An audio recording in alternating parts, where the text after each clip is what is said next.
হঠাৎ শুনি আমার দিদা মারা গেছে আর সবাইকে যেতে হবে শ্মশানে। আমিও দেরি না করে ঝটাপট রেডি হয়ে চলে গেলাম শ্মশানে। মানে কি শ্মশানে যাবে? মানে একজন মারা গেছে, এরা কি মানুষ নাকি? চলো আমার দিদা মারা যাওয়ার আর শ্মশানের ব্লগটা তোমাদের সাথে শেয়ার করি।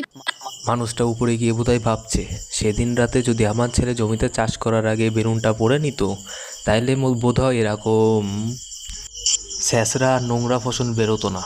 আমি ভেবেই পাচ্ছিলাম না কোন ড্রেসটা পরবো, তারপরে আমি ভাবলাম যে আমার তো একটা সুন্দর ড্রেস আছে আর আমি এই ড্রেসটা পরে নিলাম। এটা শ্মশানে যাওয়ার ড্রেস নাকি পাঁচ পাতা মনে দাঁড়িয়ে থেকে পান চিবোনোর ড্রেস?